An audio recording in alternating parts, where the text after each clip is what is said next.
I'm Connor Old, and welcome back to the return of Forgotten Oscar Films. My name is Connor Old, and this is the second season of Forgotten Oscar Films, a series I'm going to be doing for the next few months, where I look at Oscar years and I pick a movie that was nominated for Best Picture that I think that has been forgotten to time, try to understand why, my thoughts on the movie, and a little bit of Oscar history. So if you've been following over these past few months, I've been breaking down the Oscar predictions and whatnot. However, this is the first time I'm bringing back a popular fan favorite series, that being Forgotten Oscar Films. So a couple years ago in 2019, I started with the year 1988 and looked at every single year, working backwards, 87, 86, and picked a movie that either I hadn't heard of or haven't heard a lot of conversation about and watched it for the first time. And many times in this series, I'm going to be doing the same, except I'm going to be starting with the year 2013 and working my way backwards to 1989. So there's going to be no repeats, but if you do want to see a bunch more of these series and you like the format, please check out the past series. But if you're a fan of Forgotten Oscar Films and if you've been following the channel for a while, welcome back, of course, now to Season 2, the first time I've brought back a series that I've done that's not an old Oscar Countdown or Connors. I usually try to change it up, but the overwhelming amount of support you guys have shown for Forgotten Oscar Films and my interest to sort of learn more about the Oscars, but now from more of a modern perspective, and to talk about how the Oscars changed so much over this past decade. I think decade will be fascinating. And the show essentially is broken down into three larger parts. So at the top, I talk about the history, who won Best Picture, what time you are, because that always helps in terms of the context of maybe why a movie was celebrated, then ultimately potentially sort of forgotten. In the second part, I talk about my thoughts on the movie, and then finally trying to answer that big question of why this movie and not another one has been forgotten. Now, I do want to say this at the top of the series, and I'll probably repeat myself throughout it, so apologies for this, but it's important to know that Forgotten Oscar Films doesn't mean nobody has seen the movie. It doesn't mean that you don't think it's a terrific movie, but just in terms of my opinion, that I look at all the Best Picture nominees, and you take a look at a movie like Her, for example, and that's a movie that has millions of video essays. It's reviewed. It has sort of opinion pieces all the time. It's well reviewed on a popular site like Letterboxd. It's a movie that's rewatched and well appreciated. It's tied to Spike Jonze, who's a well-respected filmmaker. So there's certain things that make it, okay, well, that movie's not definitely remembered and talked about. But then sometimes some of these movies just aren't as well celebrated. And I want to, in a way, reclaim them and talk about them again and give them a little bit of a light. And many times I haven't seen these movies, so I'm watching them for the first time, particularly as we go earlier and earlier into the 2000s and see the weirdness that was going on there, and just to show how film culture has changed ultimately. But that's the sort of thesis of this show. Let's just jump into it with the history of the 2013 Oscars, which for myself was actually a pretty unique time because it was just when I was starting to understand more about film and get into it, and it was one of the big Oscar ceremonies that I remember. It was also one of the most popular Oscar ceremonies of all time, and then maybe this was the peak of the 21st century, and as there's been steadily falling, except including this past year in which the numbers completely tanked. But the Oscar winner went to 12 Years a Slave, but the director winner went to Alfonso Cuarón for Gravity. The Best Lead Actress winner was Cate Blanchett for Blue Jasmine, and the Best Lead Actor winner was Matthew McConaughey for Dallas Buyers Club, finally topping his McConaissance after sort of doing weird and uncritically acclaimed and rom-coms during the sort of 2000s. He took a couple years off and made some weird movies, Lincoln Lawyer, Bernie, and whatnot. And then essentially, with True Detective and Interstellar, which came out after this was sort of the peak of the McConaissance. Like, Matthew McConaughey's back. He's terrific. He's a different actor, and this is finally the role that we wanted to see him do, and finally gets that reward. Now, I kind of want to talk about the McConaissance and maybe some other video, because it's maybe a little bit different than we had remembered it, but it was definitely a moment at its time, where it was like Matthew McConaughey, hey, he's actually a great actor. Hey, he doesn't do just crappy rom-coms. He does more than that. There was also, in terms of the history, this was the race most evidently between Jennifer Lawrence, and Lupita Nyong'o, like who was going to win Best Supporting Actress. That was kind of the concern of the night because Jennifer Lawrence, this was the peak of her celebrity because 2010 was Winter's Bone, and then just last year she had won for Silver Linings Playbook, so it was like, will she repeat? I mean, we love her so much. This was sort of the peak of her celebrity. Will she do it again? But it did ultimately go to Lupita Nyong'o, who's had a fascinating but really terrific career after this win as well. And this was also, I mentioned, the height of maybe Oscar popularity, at least of the 2010s, because this was the time where Ellen DeGeneres, the host, she sent out a tweet with Bradley Cooper and Lupita Nyong'o and Jennifer Lawrence, this sort of iconic tweet that was the most retweeted tweet of all time for many years. It has been surpassed, but it's still in the top 10, I believe. So this shows you the Oscar relevance of this movie at the time, because the tweet that was, everyone was watching the show, and then when the tweet went out there, I mean, everyone was retweeting it, and it was all the celebrities that you saw, and it was sort of a peak Oscar moment, and a memorable moment, I think, throughout the years. That for many reasons, when I look back on the show, I remember that tweet alongside something like Matthew McConaughey and his narrative, and the Jennifer Lawrence Lupita Nyong'o battle. Other movies that were nominated were The Wolf of Wall Street, Captain Phillips, I mentioned Dallas Buyers Club, Nebraska, American Hustle, which walked away with, it had 10 nominations but walked away with no Oscars, and then Her, which would probably be my favorite of the 10 nominees. But when making the decision as to what movie I should pick, ultimately Philomena was clear, because I had seen every single other movie except for Philomena. So I felt like, well, if I was compelled to watch Nebraska or Her or any of the other movies, well, then it seems like, and I wasn't compelled to watch Philomena, that therefore that was the choice. Now, I thought about maybe something like Nebraska, but that was tied to Alexander Payne, who was a well-celebrated auteur filmmaker. Now, I also thought about maybe selecting 12 Years a Slave, but that's also tied to an auteur filmmaker in the sense of Steve McQueen. But there was some rumblings at the time that a lot of people were not giving it the award and nominating it for Best Picture, even though they hadn't even seen the movie. There was some grumblings about that. It is a very difficult movie to watch, but I also talked about it in my Best Picture winners episode of the top 10 of the 2010s, which I did last year, so you can check out that video if you want to hear more about that movie, along with Her and many of these other nominees this year. The top 10 of the 2010s was a series that I did, which looked at my favorite movies of the decade by genre, so comedy, horror. That's all on the channel. You can just scroll back a little bit. But in terms of my thoughts on the movie, I kind of want to use this as a chance to talk about this type of movie, which is the adult drama. We're at a particular time, going back into theaters now, where the divide between the big movie and the small movie is ever present, even more so than ever before. That definitely the movie theater experience is reserved for intellectual property or big blockbuster movies like Godzilla Kong, like Top Gun Maverick, like the MCU movies. And then if you're lucky, there's a city close to you that hopefully has an independent theater that will show maybe these Oscar movies or independent cinema, documentary, things like that. But there really isn't this sort of middle tier. We've seen it slowly evaporate over the years.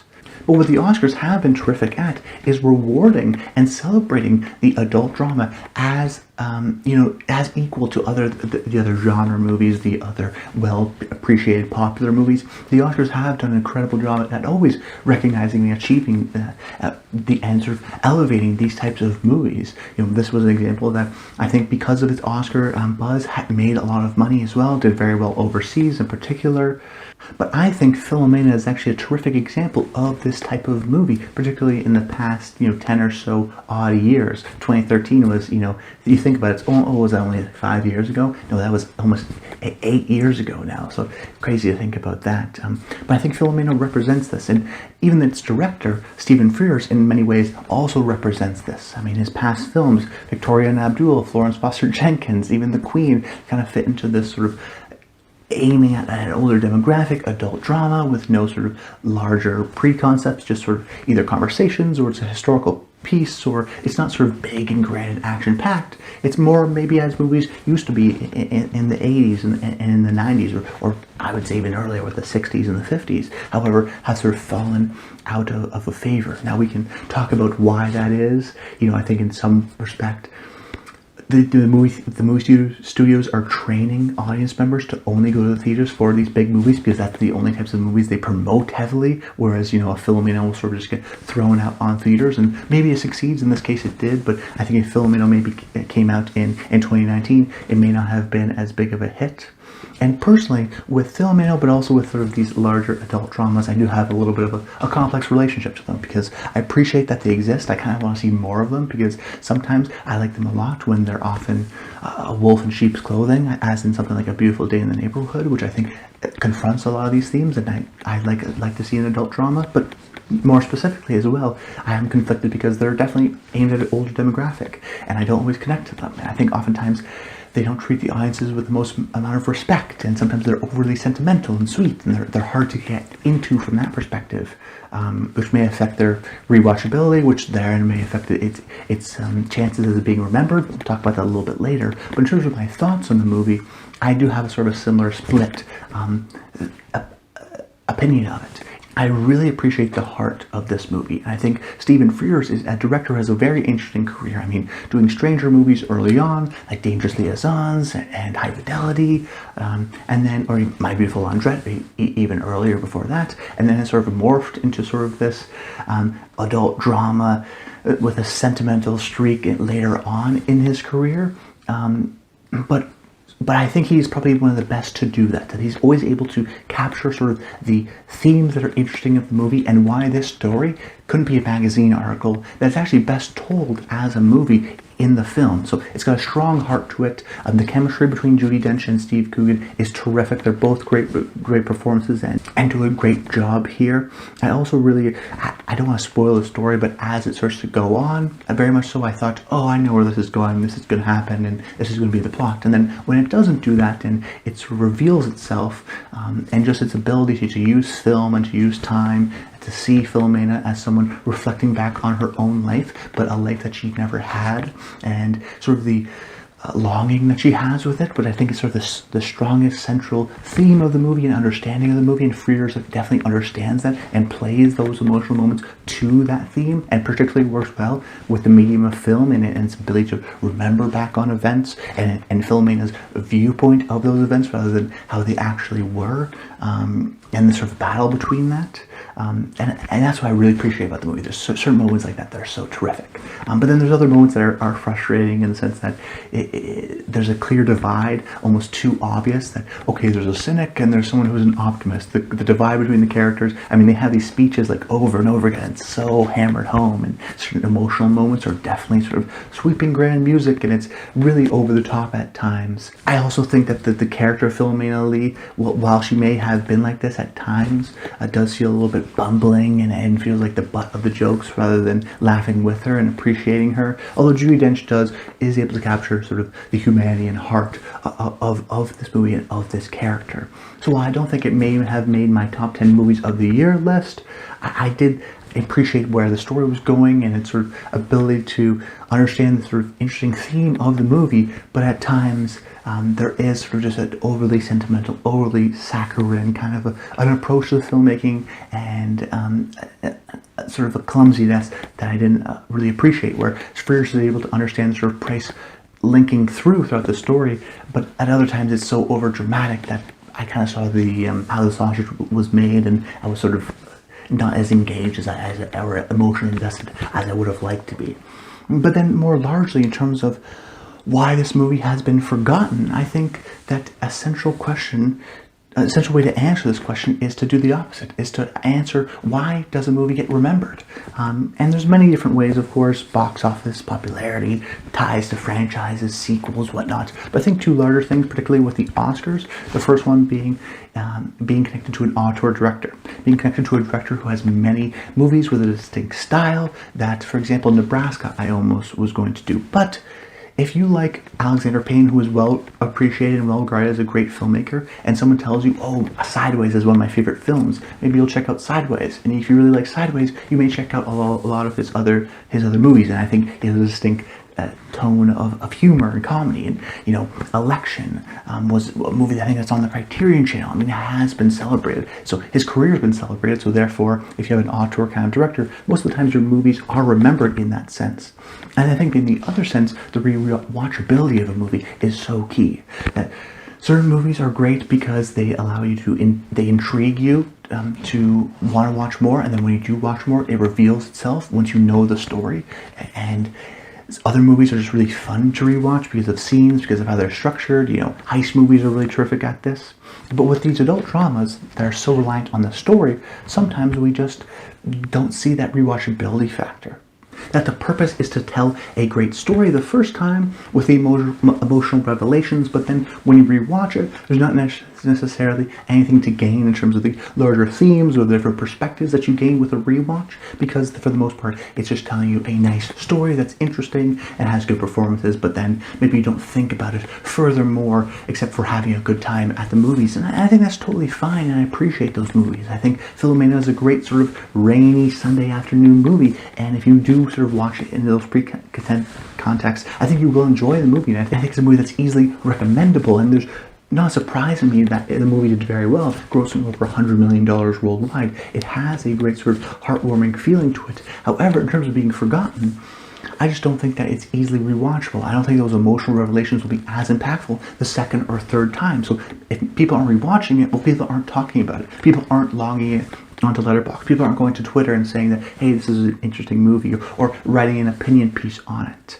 And then if it's not connected to, I think Stephen Frears is an interesting director, but definitely I think more of a journeyman than, say, an auteur director with a distinct visual style that people are going to maybe even study. They may study his movies, but not his entire filmography. Therefore, Philomena may get left out. And then certain reasons as to why the movie did maybe more, did better than it was quote unquote supposed to at the time. You have to remember the Oscar history matters too. Philomena Lee, the real Philomena, was campaigning in LA during the time, so that was the Oscars always like that, and the Academy always likes that sort of real life person campaigning with the actor playing them and having a good time there.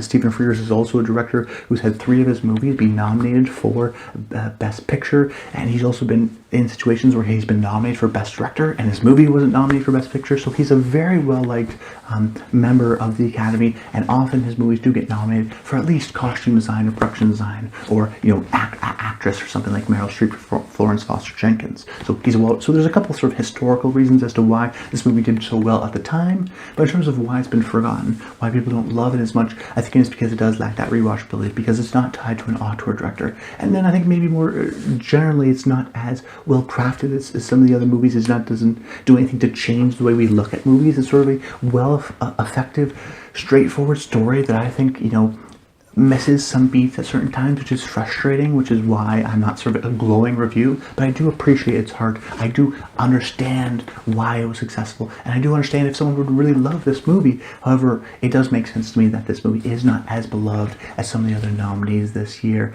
because of some of those reasons. But that's about it, guys. I hope you enjoyed the video. Make sure you comment below. I would love to hear your thoughts on Philomena. Next week, I'm actually going to be skipping 2012, I'm not going to be skipping many years. Once I start to 2011, I'm going to go all the way back to 1989 every single week. But 2012 just wasn't creatively satisfying for the arc, or there wasn't a movie that was forgotten that I thought was interesting. So we're going to start with 2011 next week with Extremely Loud and Incredibly Close, if you remember that movie, which was nominated for Best Picture, and only one other nomination, which is very strange in today's climate Oscars culture, I guess. So that will be very interesting to analyze and talk about. But I hope you stay tuned to next week. Let me know your thoughts of the first episode of Season 2 of Forgotten Oscar Films, and if you're excited to see the rest. But that's about it, guys. Until next time, stay tuned.